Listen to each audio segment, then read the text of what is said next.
At the beginning, a girl happily asked Yuri if they were watching a movie together when they got home.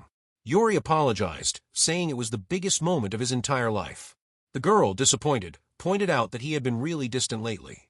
Yuri left the classroom, telling her that it would only be for today and that he would see her later. The girl sighed and muttered that it was fine. She then noticed another girl passing by. That girl apologized for keeping Yuri waiting and asked why he was acting like that since it was rare. Yuri admitted that there was something he wanted to talk about. Blushing, he struggled to get the words out. From the side, Ruka watched the scene, crying and calling Yuri an idiot before running away. The scene shifted to Yuri, who looked around and thought about how bright everything was. Wearing his school uniform and carrying his bag, he reflected that since his parents had been on a business trip overseas, he had taken full advantage of it. His entire spring break had been spent in complete indulgence, playing and doing whatever he wanted. His little sister Ruka called out to him, urging him to hurry so they would not be late. She excitedly asked if he was not thrilled about the new class. Yuri responded that he had no friends, so for him, it would be the same as always. Ruka found that sad. With tears in her eyes, she admitted that even though Yuri said it with confidence as his little sister, it still hurt her to see him like that. Yuri apologized for being the kind of brother who made his sister cry and asked her to introduce one of her friends to her pitiful big brother.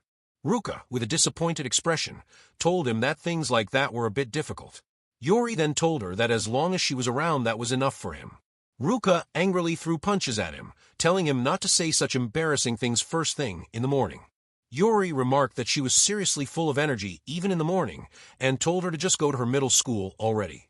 Ruka snapped back, saying that Yuri always had something to say in return. Then she suddenly waved and greeted Hoka with a cheerful good morning. Hoka commented that Ruka was full of energy as always and that it felt like it had been a while. Hoka also noted that it was rare for them to go to school together. Yuri responded awkwardly, and Hoka, with a scary expression, teased that his facial muscles and vocal cords had atrophied, so there was no way he could make a sound. Yuri mockingly agreed and said everyone should be more considerate of his throat. Hoka scolded him, telling him that if he could talk then, he should have spent spring break working on himself. Yuri replied that, as expected, Hoka-sama had a sharp tongue. This angered Hoka, who told him to stop calling her that because she hated it. Yuri apologized, which made Ruka panic. Yuri thought about how, since their houses were close, he and Hoka had been childhood friends, but at some point she started avoiding him. By the time he realized it, time had passed and Hoka had made her high school debut. He felt that she had really changed, almost as if she had become a completely different person. Hoka pointed out that this was why people called him gloomy. She added that if he kept being like that, no one would bother with him, but then awkwardly admitted that being alone was not so bad either. Yuri winced internally, thinking that her words had been too direct. Hoka sighed, saying that she was the only one who told him the truth and that he should be thankful. She then muttered tensely that things like this always happened first thing in the morning before turning to others and telling them to come later. Yuri replied that he understood, addressing her as my lady. Ruka asked Yuri what he had done to Hoka, but Yuri simply put in his earphones and said he did not know either. Hoka watched as they left. Yuri, feeling tense, questioned why they had ended up in the same class again, thinking it was too awkward. He noticed Hoka laughing with her group of friends. One girl asked Hoka what she had been up to during spring break. Hoka answered that aside from the days she had spent hanging out with her, she had just stayed home watching movies and lazing around. The girl commented that even so, Hoka seemed to be keeping her figure well. She then grabbed Hoka from behind, saying she was too fit. Hoka laughed, saying it tickled, and told Isusa to cut it out. A boy commented that Hoka's figure was amazing. Isusa immediately called it sexual harassment. Hoka noticed Yuri looking at them, and Yuri noticed her staring back. He thought that it was not as if he was interested. He had just been looking absent-mindedly. Hoka smirked proudly. Yuri lowered his head, thinking about Hoka. Isusa tried to continue talking to Hoka, but Hoka apologized for spacing out. Isusa then revealed that she had seen Hoka getting a love letter. A boy reacted with shock, asking who had given it to her. Hoka blushed. Yuri also thought in disbelief about who had given it to her. Hoka told her friends she would reveal it after the opening ceremony. Isusa agreed and told everyone to hurry along. As they left, Hoka turned at the classroom door, telling Yuri to hurry up and move. Yuri, sitting at his desk, commented that Hoka was popular. Hoka admitted she was, and that she got confessed to almost every week. Yuri asked why, and if she was confessed so often, why she was not dating anyone. He teased her about being picky or maybe already having a college boyfriend. Hoka angrily retorted, calling him an idiot, and asked why he was acting curious when he always pretended not to be interested. Yori denied it. Hoka smiled, saying that unlike him, someone else was handsome and hard to turn down. Yori asked if the person was really that good-looking. Hoka revealed it was Kudo from Class 6. Yori, confused, thought that he had never heard of him. Hoka, blushing, admitted that Kudo had told her to wait in the classroom after school. Yori thought back to the unforgettable summer of his first year in middle school when he had started to like Shimazaki Hayari, the girl who sat next to him. He remembered trying to act cool while she often teased him and touched him. Getting carried away, he had convinced himself she liked him. When he had shouted his belief, Hoka had called him stupid and disagreed. Hayari insisted that Hayari was popular but still talked to him, which meant something. Hoka suggested that maybe Hayari was just being friendly. She then bitterly asked if plain people were not good enough, wondering why he denied it so strongly. She insisted he was better off staying away from girls like that. Despite her words, Yori had confessed to Hayari without telling Hoka, only to be rejected. Back in the present, Yori asked Hoka if she liked Kudo. Hoka replied that she did not feel anything for him. Yori questioned why Kudo had confessed to her, saying people usually only did that when they were sure the other person liked them too. Hoka, frustrated, demanded to know what he was saying. When Yori suggested she was going to start dating Kudo, she denied it, calling him an idiot. As Hoka was about to leave, Yori pressed her, saying it seemed like she was about to date Kudo. He admitted that he did not understand anything. As they passed, Yori told her to think about it, because someone close to her might actually like her. Hoka, blushing, stopped him, and demanded to know what he meant. Yori explained that he was always right there near her. Hoka wondered if she had simply not noticed until now before brushing it off. Yori reminded her of her earlier words about being confessed to so often because she was surrounded by handsome guys. Hoka's face darkened and she shouted at Yori, accusing him of confusing her. She told him not to act like a critic when he had no experience and had been rejected himself. Yori told her to worry about herself first. Hoka shouted back that she did not care anymore and angrily told him to keep living his gloomy little life, glaring jealously at her happy one from the bottom. Yori, shocked, wondered if he had stepped on another landmine.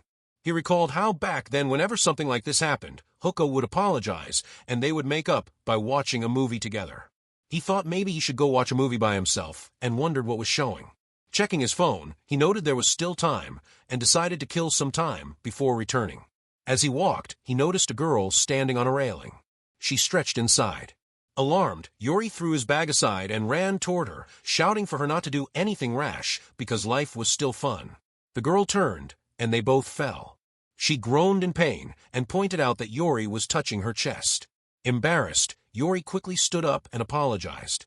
The girl explained she only wanted to see the view since it had been a while since she had come back to town. Yori apologized for pulling her along, but she waved it off, saying it wasn't a big deal, though she did mention the part where he had grabbed her chest.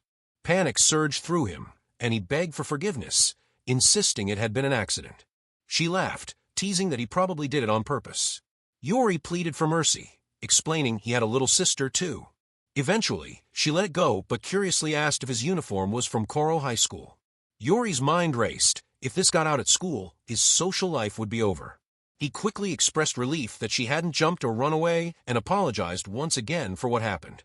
Smiling, she muttered that he never listened, but admitted he hadn't really changed. She noted that even his clumsy nature and instinct to help others remained intact. Blushing, she whispered that she was home, softly calling Yori's name. Later, Yori sat with his head bowed, unable to sleep for fear of social ruin. Hoka noticed him and asked why he looked so worn out, suspecting he had pulled another all-nighter. Yori asked if she could understand his suffering. Hoka responded sarcastically, questioning where he was fragile. Isusa joined in, commenting that she wouldn't have guessed he stayed up all night. Hoka blushed and quickly denied worrying about him. Isusa teased her, pointing out how she was always watching Yori. Flustered, Hoka insisted she had only known him for a long time and told Isusa to stop spreading rumors. She then muttered that she was the only one who spoke frankly to Aori, and that he should appreciate that. Isusa noted how strange their relationship seemed, unsure if they really got along. Hoka brushed it off, calling him gloomy and twisted. Yori was stunned by her blunt words. Hoka waved it aside, reminding them that class was about to start. Isusa asked if they had done the classical literature homework. Hoka panicked, admitting she hadn't. Isusa hugged her, begging to see it while calling her Hyuka's Sama. Yori, internally disturbed by Isusa's friendliness, thought about how exhausted he was from handling Hoka and lack of sleep, realizing he had to stay awake. Rumors began spreading about a transfer student, with people gossiping that she was cute. Yori struggled to stay awake through the first and second periods, but by the fourth, he had succumbed to sleep. When he awoke, nobody had bothered to wake him. Isusa commented that everyone was buzzing about the transfer student. Hoka, uninterested, said the girl was from the next class, so chances of interaction were slim. Hayuri observed that the way Hoka handled people in situations like this resonated with him. Isusa praised Hoka's coolness and teased her about crushes. Hoka denied caring, insisting there was no reason to worry about such things. Isa cast her a sidelong glance, then glanced at Yori. Suddenly, the classroom door flew open. A girl rushed in, spotted Yori, and ran straight to him, hugging him tightly while calling his name. Yori blushed, stunned, and realized it was the same girl from the roof. Hoka, glaring with anger, demanded to know what was going on, while the other students stared in shock. Yori froze, thinking, "Wait, who is this girl?" Suddenly, the girl called out loudly, "Are you listening?" And Yori thought, did she just call my name? Could it be from that time? His face tightened with tension as he wondered why she was here. From behind, Hoka shouted Yori's name, demanding to know who the girl was and what she was doing. Yori pleaded helplessly, admitting that he didn't understand either. The girl leaned in close, hugging him again. Blushing and smiling, she exclaimed that it had been a long time since they last met. Hayuri, bewildered, thought, what the heck, while noticing she even smelled nice. Yuka, stunned, blurted out in disbelief before rushing over to separate them, demanding to know what the girl thought she was doing. The girl responded innocently, asking if it wasn't allowed. Hoka, furious, shouted that of course it wasn't, reminding her they were in the classroom. Blushing, Hoka scolded her further, saying that doing whatever she pleased in front of everyone was unacceptable. The girl smiled apologetically, explaining she had just gotten carried away since it had been so long. Hoka angrily demanded to know who she was, accusing Yori of looking far too happy clinging to her. Yori responded nervously that even if Hoka asked, he didn't know either. The girl tilted her head, confused, and asked if Yori didn't remember what had happened yesterday. His face tightened in panic. If that got out, he'd be doomed. Hoka pressed harder, questioning exactly what he had done, and suggesting he might have been hitting on girls. Yori denied it, insisting he wasn't the type to do something like that. Reluctantly, Hoka admitted he was probably right but avoided eye contact, suggesting they ask the girl directly. The girl then introduced herself as Amaya, a transfer student with a charming appearance. Hoka immediately demanded to know why a transfer student like her had business with Yori, angrily describing him as a lazy guy who never changed, no matter how many times she lectured him. Yori muttered at being called lazy, but Amaya defended him, saying that if Hoka kept criticizing him, it would just be pitiful for Yori. Confused, Hoka asked why Amaya was the one feeling sorry for him. Amaya replied simply that it was because she knew Yori. Hoka gave him a death stare. Yori insisted that Amaya must be mistaking him for someone else. It was basically their first meeting. Amaya, however, shouted like a child, insisting that his face was obviously Yori's and his name matched too. Yori, still confused, realized he didn't fully understand what she was saying, but he knew this was bad. At that rate, his peaceful life was in danger of being ruined again. In a sudden move, he grabbed Amaya's hand. Hoka blushed in shock. Isa's expression shifted to surprise and delight, while Yori, holding Amaya's hand, ran off, urging her to follow immediately. Amaya laughed happily, saying how fun it was, while Yori shouted that she was far too relaxed and insisted they just run and hide for now. On the stairs, Yori panted from the exertion, and Amaya looked at him, amazed. Hayuri turned to her, demanding what kind of grudge she had against him. Amaya frowned in confusion and asked why he would think that. Yori explained that since the transfer student everyone had been talking about had spoken to him, he had suddenly ended up in spotlight. Amaya asked if that wasn't a good thing, but Yori immediately rejected the idea. With a serious expression, Amaya asked if he really didn't remember. Yori asked what she meant, and she explained that they had often played together as children because their fathers had been close. Yori asked if she meant back then, and Amaya confirmed, saying it had been in early elementary school. Yori thought hard, then suddenly gasped with realization. Wait, Amaya, are you Yukon? Amaya blushed and smiled happily, confirming he was right. Yuri froze, exclaiming that she hadn't been a boy. Amaya asked incredulously whether he had really thought she had been. Yuri insisted, recalling that back then she had short hair and always wore a t-shirt and shorts. Amaya laughed, her cute, blushing smile teasing him, saying that was far too big a leap. Yuri complained that she laughed too much, but Amaya teased him further, saying that his childhood friend had returned as a girl. Wasn't that a good thing? Yuri thought her logic strange, but Amaya cheerfully said he was still the same kind, funny Yuri. Yuri objected, recalling that some people said he hadn't even tried to change. Amaya insisted that now they had reunited in high school, they should spend time together. Yuri flatly refused. Amaya whimpered, asking if it was because Hoka was his girlfriend. Yuri quickly denied it, saying that Hoka would be the one to turn him down. He added that since Amaya was beautiful, being seen together would make people jealous. Amaya blushed, smiling embarrassed at being called beautiful, but Yuri told her to stop reacting like that. Amaya reassured him, saying he didn't need to worry. She wanted to be with him. Yuri thought that even though he didn't want to raise strange hopes, it was difficult. He told her that, for both their sakes, they should keep some distance, especially since the girls around them were probably watching. Amaya pouted, blushing, and asked if that was really okay, looking confused. Then, with a mischievous grin, she reminded him about the time he had groped her chest, asking if she should tell everyone at school about it. She wondered aloud what would happen to his peaceful life, if she did. Yuri shouted that yesterday she had told him not to worry about it, but Amaya replied with a mischievous smile that the only thing she remembered was him groping her chest, and asked what he planned to do about it. Yuri finally admitted defeat, and Amaya's face lit up with delight, her smile wide and happy. Yuri then explained that they just needed to be friends again, but added one condition regarding the incident: they shouldn't talk about it, or else he might end up beaten to a pulp. Amaya cheerfully agreed, and the two of them walked back toward their class together. Yuri thought to himself, if this kept up, I'd be socially erased. Dangerous stuff. Well, somehow my life will probably return to peace. Hoka, growing angry, demanded that Yuri explain everything properly. Yuri replied that the girl was simply the transfer student from a next class. Hoka immediately pointed out that he knew that wasn't what she meant. She pressed further, insisting she was asking about the things she knew regarding Yuri, and how the two of them seemed far too close. Yuri thought there was no way he could explain that, and instead muttered that it was kinda normal. Frustrated, Hoka said that made no sense and began to suspect that the girl might be an ex-girlfriend. Yuri denied it outright, insisting that was impossible. Hoka concluded that she had guessed correctly because there was no way she would know if that were true. Yuri, however, wondered if her words were some kind of high-level taunt, implying he probably didn't even have one. He clarified that the girl was just a childhood friend, and that there was nothing shady at all. Hoka, shocked, refused to believe him. She shouted that she had never heard of such a girl, and insisted that he was supposed to have only one childhood friend, her. Yuri explained that he hadn't mentioned it because he and the girl had been close before Hoka moved there. Hoka argued that for a childhood friend, the girl was acting far too close, especially since she had her arm linked with his while he was smiling. Yuri blushed, denying that he was acting lovey-dovey, and insisting he was just behaving normally. Hoka, however, claimed that was unbelievable, accusing him of being shameless.